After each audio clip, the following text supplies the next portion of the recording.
right. Well, Miss Jessica Smith, welcome to our Real Eyes Realize podcast. And before we even begin, I am going to just go through a starting invocation and so that we can both ground here together in this space. So feel free to find a nice, comfortable spot. If you want to close your eyes, go ahead. And I just want to start this off by saying thank you for this blessed day.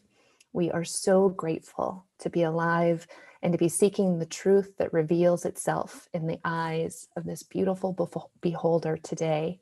We come together to express love and service and compassion in action.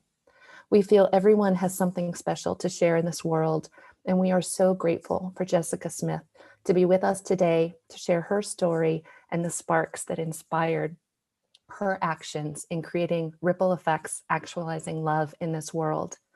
May we all be inspired by the story and the light that is in us as a lantern for a cause that matters deeply to us and to our world. Today, we value progress over perfection and know that we are guided and protected on this journey of service and love with our human family. For the sake of our precious short lives, may we be leaders who care. May we be leaders who act mindfully for the greater good of generations to come. And may we listen intently without the need to fill space with sound and seek to understand rather than postulate how to interject. Dear masters and teachers, guides and guardians, please guide us to learn the lessons of living from our hearts and allowing the ripple effects of goodness, inspiration, hope, and courage to flow from our words into the positive actions supporting our families, communities, and this beautiful world we've been gifted to occupy. We hear your call to express beauty in this world, and we thank you. Now let's get ready to see the beauty through the eyes of this beautiful beholder, Jess Smith. Hi, So thank hi, you. I you are love so that welcome. invocation every time. I'm like, Yeah, super be grounding. And I here. just wanted to offer, if you wanted to take the space to invite in your own spirit guides, whatever inspiration would support you to feel really grounded today, give you the space and time to do so. Thank you. I have been working a lot with just the crystalline grid of the earth. So, connecting with that, working with Archangel Sandalphon to really connect in and ground. And also, this episode is very special, near and dear to me in many lifetimes and many elements and dimensions. And so, welcoming in my dad's spirit here, I think, would be appropriate to do as Mm. well. So, welcoming those elements of support for me. Thank you. Welcome, Jess. Welcome to all. So, as we begin this podcast, I am going to start with the lovely bio of Miss Jess Smith, who I will interject my own relationship with you in a bit, but I want the whole world to know who you are. And this is just a little snapshot of the amazing talent that this woman represents. So, Jessica Smith is many things. She is a writer, a podcast host of the show Career Coaching with Jess Smith.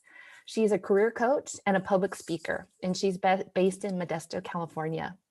She is also an explorer of life and sees it as one big experiment to learn and grow. Jess believes the main ingredient we need to cultivate is a connection to our ness and to embody the knowing that we are not here to figure out what to do, but rather who we are. This journey of experimentation is not for the faint of heart, but to begin, all we need is a willingness and an open mind. So happy to have you here on the show with us, Jess. And for the world, I just also want people to know Jessica Smith is one of the founding initiators of this podcast. When the inclination and the idea came forth for Real Eyes Realize, the first person that popped in my mind was Jess to ask, how in the world do we bring this idea into a creation and into something that is a reality? So we all have Jess to thank for this podcast and the production of it. And I'm so grateful that you are here on the show. Part of the pause that we took as a podcast organization happened in December of 2020. And so part of our being here today is to talk a little bit about that and also the opportunities for grieving together and seeing a way through healing. And so, do you want to start a little bit, Jess, to explain a bit of what happened in December? Sure. And it's just so nice to be back, and the timing of everything, you just never know, right, how things will go. And it feels a little bit like a full circle with me being back and being now an interviewee. And it's been wonderful in that sense to have this platform to be able to talk about some of the heavier parts of life so that we can continue to make those ripple effects of actualizing love in our communities and societies. So in December, my family went through a really big transition, a really big change. My father decided to leave Earth. And he took his life in December, December 7th. And that was, of course, I describe it as an asteroid kind of hitting our family nucleus. But we took a break from the podcast. It's now, when we're recording this, it's end of March-ish. So it's been some time, and I'm grateful for Christina's compassion and support through all of this. But, it brings us to today, and what can we do today? And so as my voice shakes and I can barely stand right now, I do feel an opportunity to just talk about what's happening in the world of mental health in relation. I can't speak on behalf of everyone, right? But this experience I've gone through and some of the impacts of last year that has impacted all of us is just mental health is a thing. Yeah. We know it's a thing, but we're now seeing, I don't think we've even seen kind of the impacts of what last year, some of the isolation. I'm sure we'll get into some of that, but I'm here today speaking on behalf of myself, my own personal experience with grief. I know it's not a one size fits all. I can't speak on behalf of my family. However, I'm just going to be as open and loving as possible with this. So bear with me. Thank you, Jess. And I have a whole box of tissues ready at the ready. So I'm here with you. We're all here with you. I just wanted to say that the compassionate pause that we took was an element that we are all in this together. We are family. We said that from the start. I've considered you a soul sister over the years. And I think that at the beginning of this podcast, we set out with the mission to have hard conversations, to not just gloss over everything in terms of everything in life is positive, because we don't believe that that is true. We think that there are ripple effects and there is an ability for us to have a positive ripple in our world. But sometimes the ripple is a shockwave. And I think that that was certainly an experience that you and your family and all those who know and love you have felt and experienced. So what I thought we could do today, if you're open to it, and I think it's really important that we honor the relationship that you had with your dad, the very special daughter-father relationship, and tell us a little bit about him, if you could give us a little portrait of your sweet dad. Yeah, he and I were, I'm the oldest of four daughters. He and I had a whole 2 years kind of running on earth together, before the next kid came, which was a blessing and a joy, every sister that came. And he was just a bright light, like the sunbeam in the room that would tell stories with such an eccentric, element. And they'd sometimes get over exaggerated and be sarcastic, but I learned storytelling and the art of connection and meeting people where they are and being generous, almost overly generous, right? Like there's that discernment too. But he was just the most vivacious, fun-loving guy. And a lot of my personality is probably, related to him in terms of wanting harmony in the room, wanting to bring people together, wanting to make people laugh. So, we've been very close throughout his living life. And I think I described this to you, Christina, the other day. It feels as though I'm kind of straddling, right? Like California, Nevada, but it's like his world and my world. And there's a little bit more of a fluidity to our relationship. I can't just call him up, right? Yeah. Although I do listen to his voicemails often, right? But Yes. I can call him up in a different way now. But I love him to death, and he's still around, just in a different form. Yeah, different capacity. I recall too, being a daughter who lost her dad very prematurely, the impact of that in that relationship that continues to be maintained, and in fact, sometimes I feel it's even a bit stronger.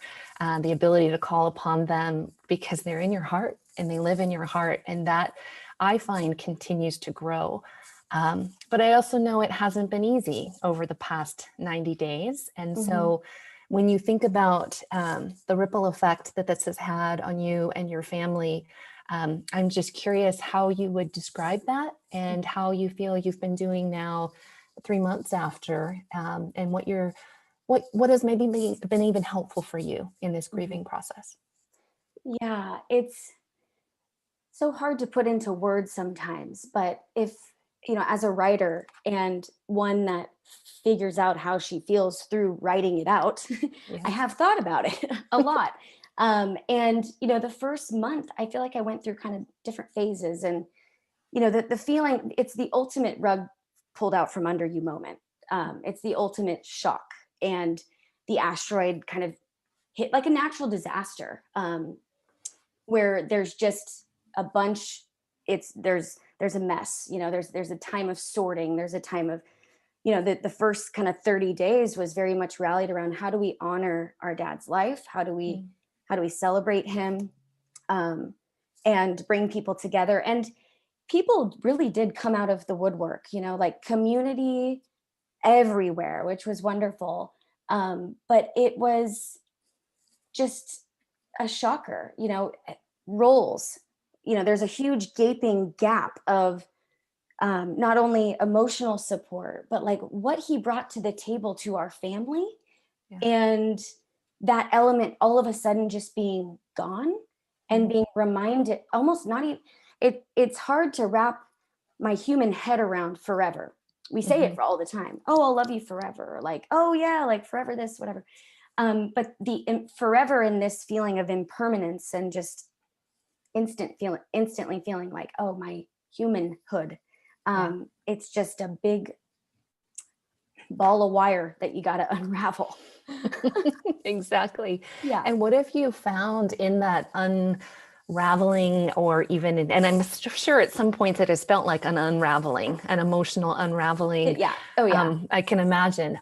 What have you found that has been most helpful, most consoling? What are the things that have, like you said, come out of the woodworks to really support you? Yeah. I mean, unraveling, it means everything that comes to mind when you think unraveling, it's happening. It has happened. Like, the chaotic feelings, not knowing how to process them, like still having to work through kind of your day to day, and everything feeling kind of insignificant, kind of silly. It's like, who cares about this email? Like, who cares? It's like, good for you. Like a game show, just, you kind of get jaded with everything. At least for me, I did. What helped was talking about it. And at first I tried to, rather than kind of talking about it, I tried to figure out everyone else's grief. And that's the only way I can describe it. Like, look to how everyone else was dealing with it. Like being with a big family. My dad had 3 siblings as well. We just have a lot of people in our like family circle.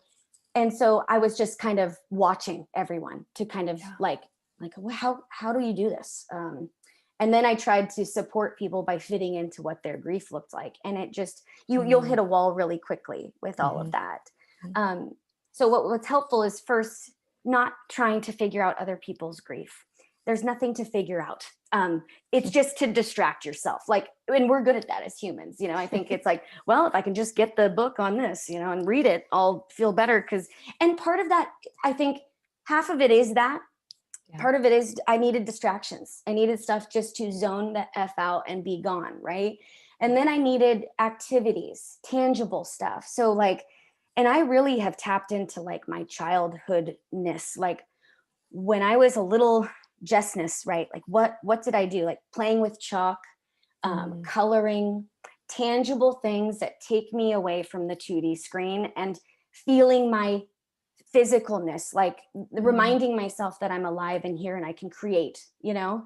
Yeah. And that reminds me, my friend, I went to Chico State with her. We were in Sigma Kappa together, lived together for 2 years. She lost her mom suddenly. And she said, Jess, I know this is going to sound so awful, but this will rebirth you. Like it will revive you in ways that you don't even realize. And she goes, I know that sounds so awful, you know? And I was just like, how can I be revived if my dad, like, I was just like, how can I'm never going to talk to him again.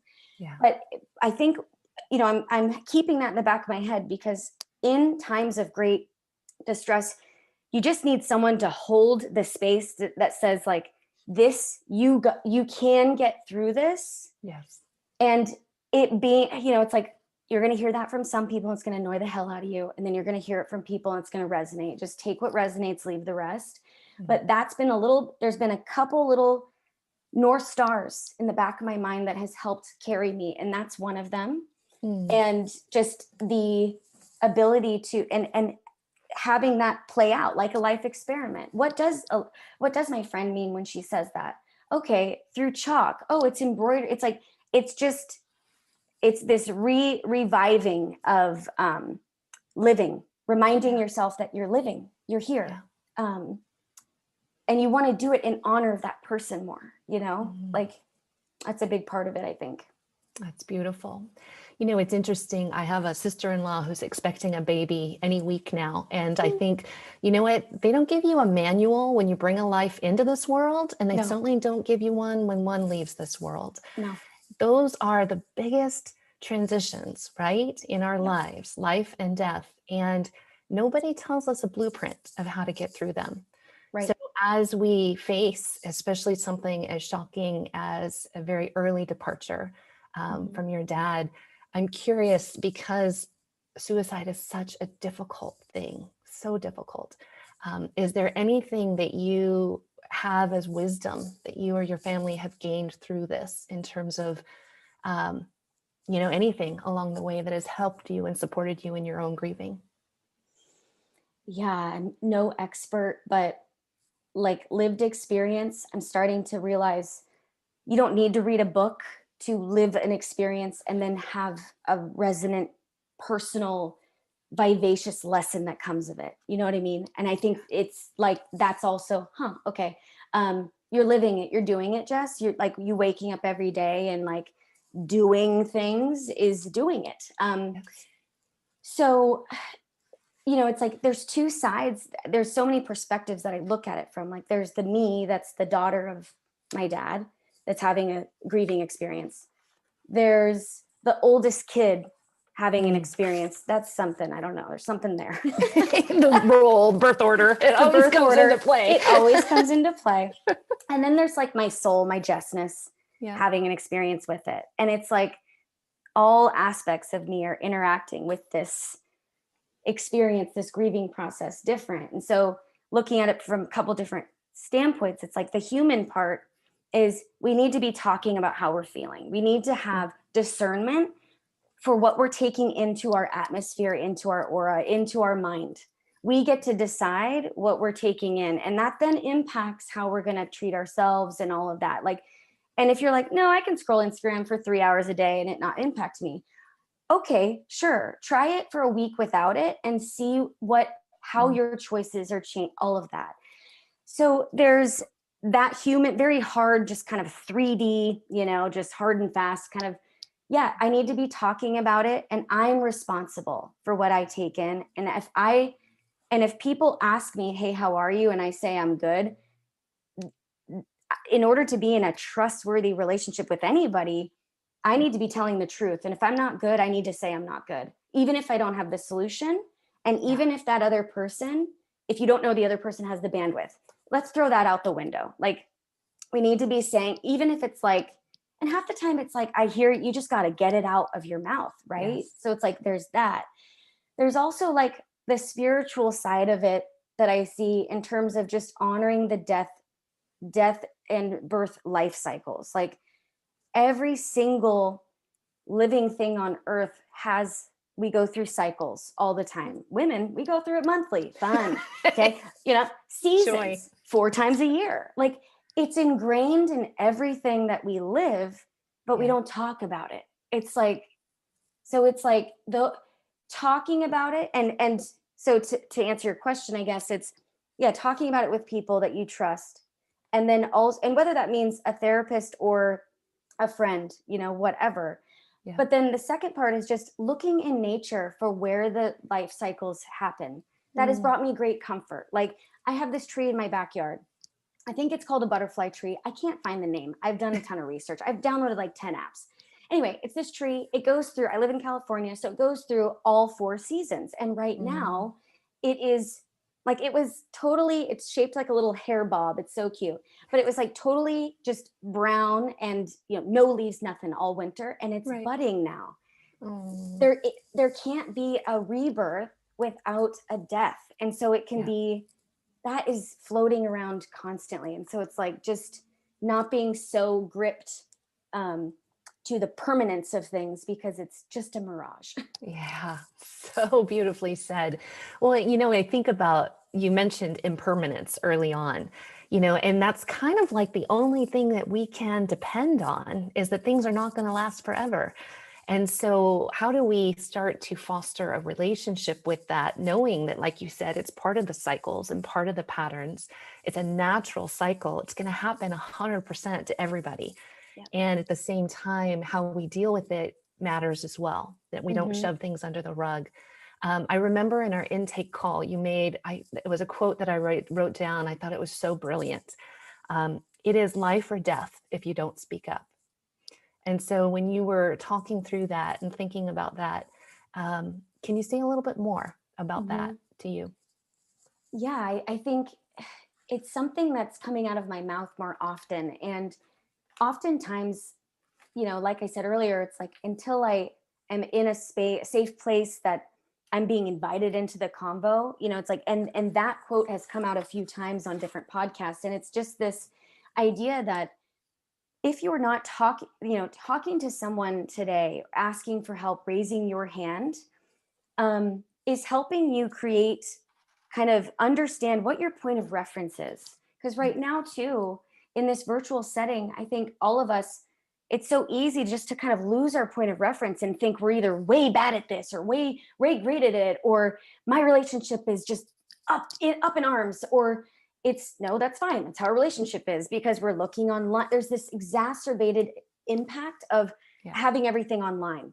And so therefore we lose our point of reference. We start thinking our mental health goes kind of wobbly, and therefore we don't speak up because we think we're the only ones kind of having this issue, because it seems like everyone else has got it. So not speaking to someone, not talking up, your life depends on it now.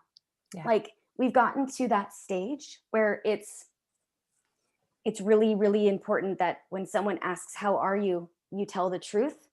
And if someone tells you that they're not okay, knowing that just because you asked, it doesn't make it your responsibility to fix it. But that's not the idea. We need to get away from solution-driven conversations and just connecting more. God, that's so beautifully said. I just want to have an amen on that one, sister. Amen. Because I'm telling you, in this world, and we're still in the pandemic, right? Here we are. This interview is being done March 2021. It's been a year now for most people in terms of shelter in place.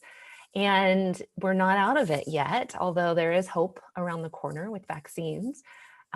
But I think that you tapped into something earlier on about the mental health. And I think you're right. I think we are just starting to see some of the impact of the deep loneliness and isolation that this pandemic has created, as well as many silver linings, right? The importance of how much we miss being together and connected, and how important that is for our human family. But when you think about kind of like peeling back the layers on mental health, is there anything that comes to mind around, gosh, if I would have heard this or seen this? Or what are some signs that maybe we all can look for? And if you had a magic wand, what would we be doing about that in terms of being able to support a more positive ripple effect when it comes to mental health in America? It's a million questions in one. I think and the reason I say that is because I think it needs to be tackled from many sides, many sides.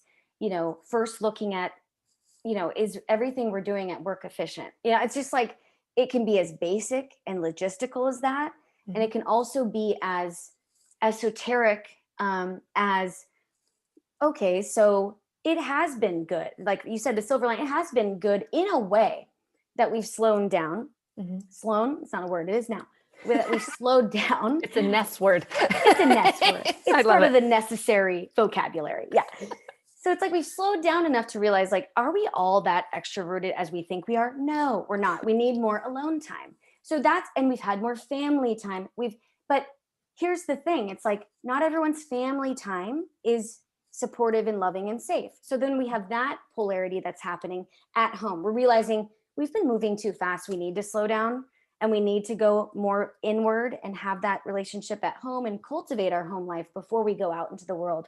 But then if that home life is rough, then what? Mm-hmm. And then there's also this external balance of how often are we outside of our homes interacting? Are they the right interactions? Am I speaking out enough? So it's like the balance between inner and outer world, but then also just like, are our days set up for living?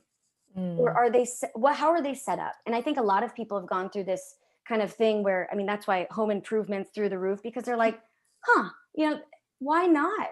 This is our home, but we haven't had 2 seconds to notice, I really hate looking at that fence. I'm gonna get rid of that fence. So it's like, it can be everything and all at once, all at the same time. With mental health, I think it all comes back. If people were to start with anything, it's taking inventory, personal inventory. And, the impacts, I work in corporate America, I work in a tech company, I also work for myself. And so it's like, I have this solopreneur kind of, I mindset, and then I work in HR. Yeah. And we've seen more than ever, leave of absences through the roof. Our employee assistance program maxed out. Kaiser in Colorado, all of the mental health appointments, like 90 days out, completely booked. So they're outsourcing. So people, it's like, there are resources. Like the first thing is just, am I okay? What do I need? And what's available? There are free things available. But it really no one's going to knock on your door and ask you how your mental health is. Not even your mom. Like, she'll call, but it's like, it's your responsibility to, only you know what's going on in your head, Mm-hmm. Don't you think too, if somebody were to ask, how is your mental health? I think most people would be like, I'm good. All's good. Because I think there's such a stigma around mental health. And if I'm not in a place where I'm feeling everything is good, then something's wrong with me. Do you have any thoughts on that? Would you agree? What's your take on that?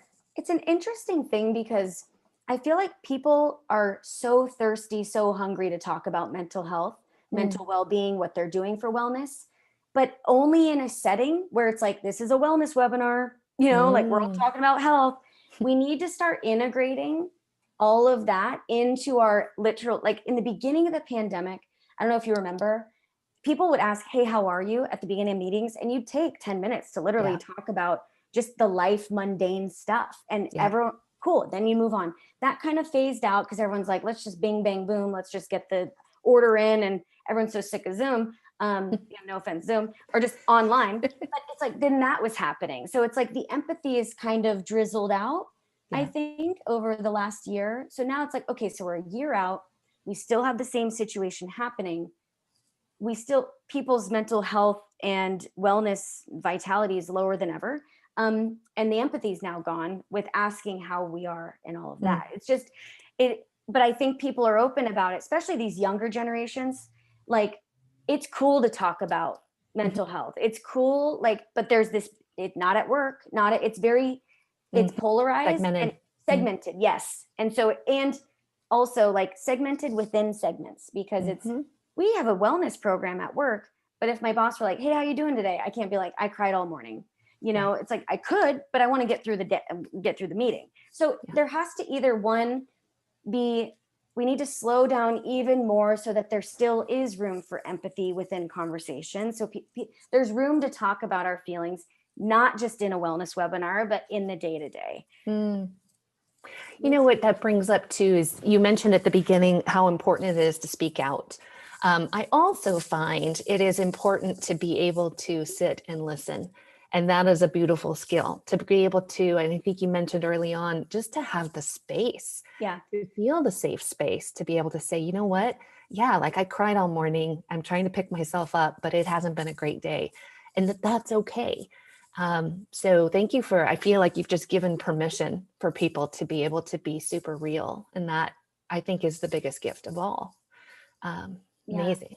It's what we talk about here, right? The ripple effects actualizing love. If I say I'm having a hard day, because for the longest time, being a peppy, kind of, this is kind of my external character, I guess, it's like for the longest time, like being a kind of most of the time jovial, not all the time, but jovial, upbeat, somewhat, funny person.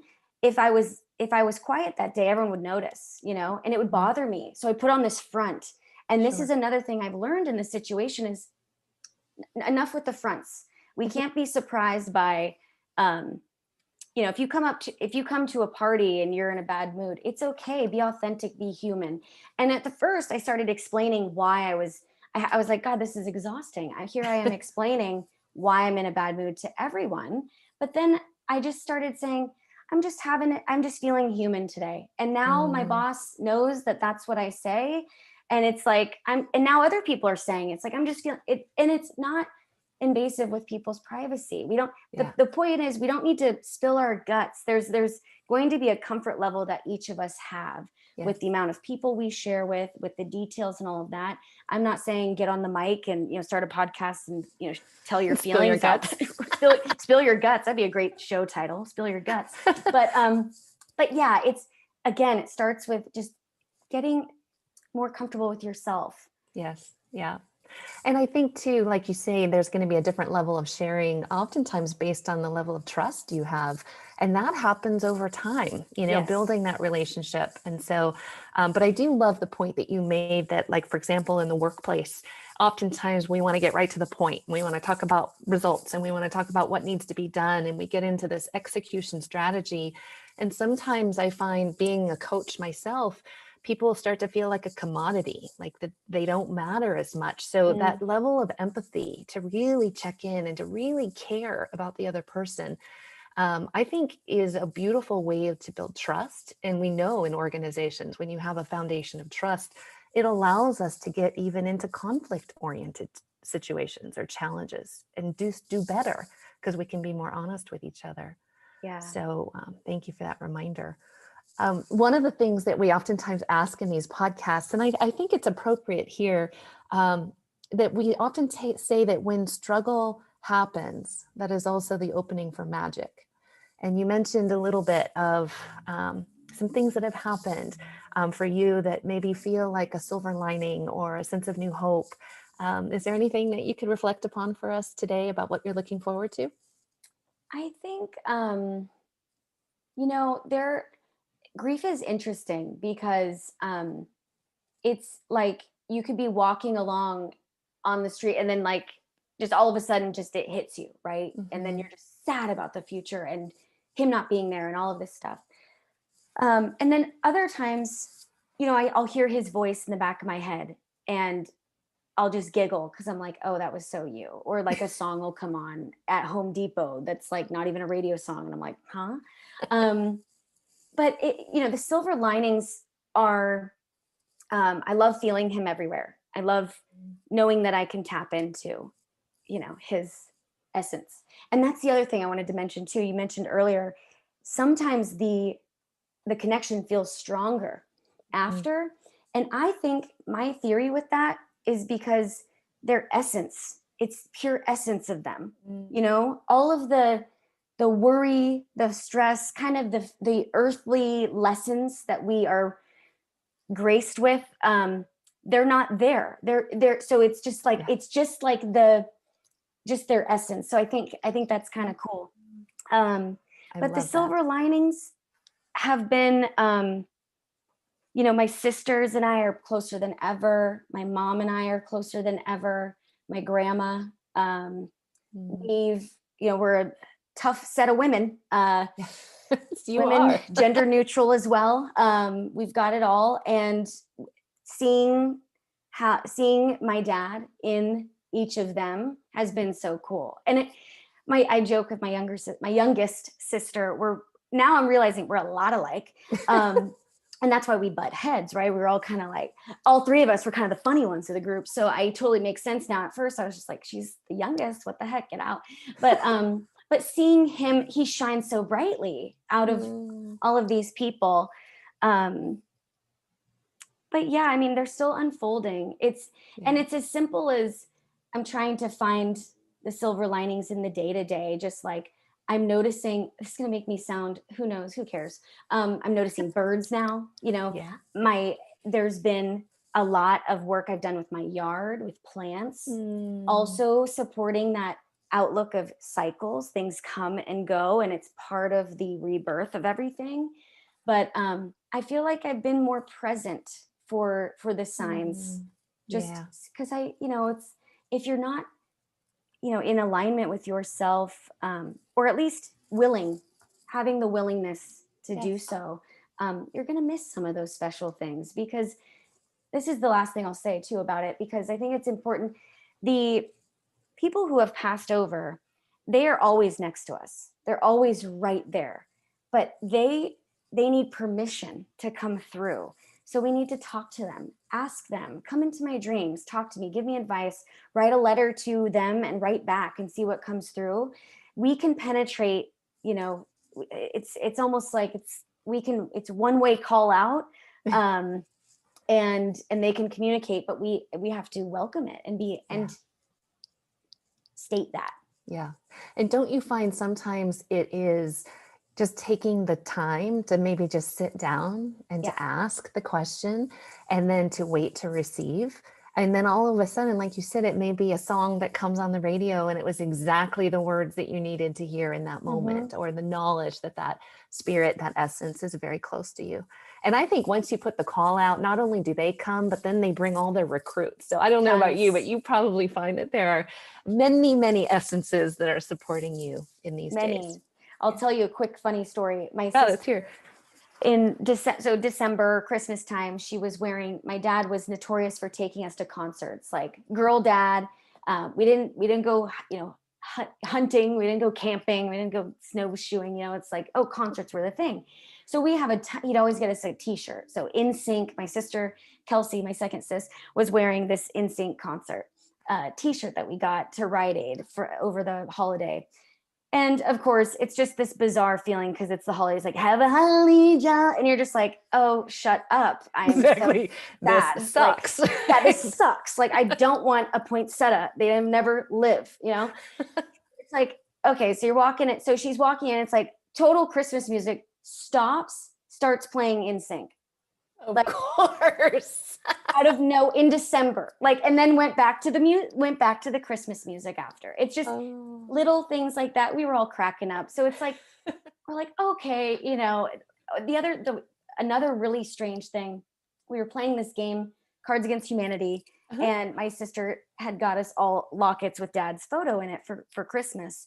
And one of the cards that she pulled was like, take my photo out of that locket. And we were like, what in the heck?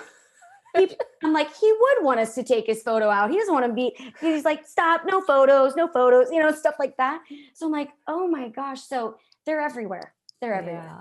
Oh, I love that. And I love just the laughter and the smile. Like I can just see you all in Home Depot looking at each other when the In Excess song comes on. You're like, what?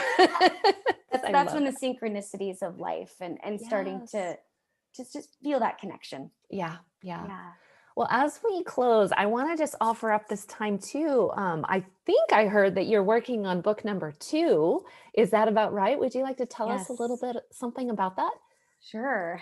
This is the first time I'm kind of talking about it like publicly, but Yes, I working on book 2. That is another one of those things that I feel like there's a portal of channeling opening up for me, and been taking a lot of time to write and all of that. So book number 2, it's definitely going to be a different vibe from book number 1, but I'm pretty sure it's going to be about, this moment of when life offers us a moment of the rug gets pulled out from under us. What do we do then? How do we navigate and it's not going to be like these are the 5 steps to healing, because that doesn't exist. But it'll be my experience from kind of chronologically. I think it'll be a neat, different type of writing. So I'm excited. Beautiful. I can imagine that that's a challenge to write. And at the same time, it's probably quite therapeutic. Very. And so good for you. I know too, for our listeners of this podcast, you are offering a special gift around book number 1. Would you like to express what that is for our group, our audience? So book number 1 is, it's called Your 20s. It's about navigating the ups and downs of your 20s.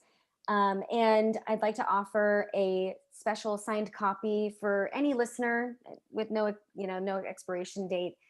Just message me and I'll sign that book for you for $20 and send it to your house. I've had a lot of people purchase it as a graduation gift, sweet 16, 20 something, anything. So it's fun for a lot of moms actually buy it for their kids.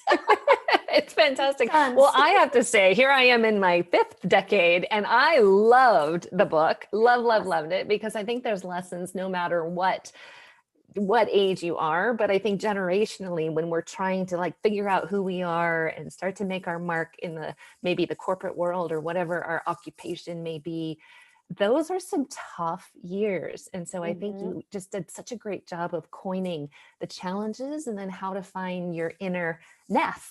And so that's the piece, the vitality, right? You want to describe nest real quick before we do our closing questions? Yeah. So your nest, you probably have heard me talk about, Jessness.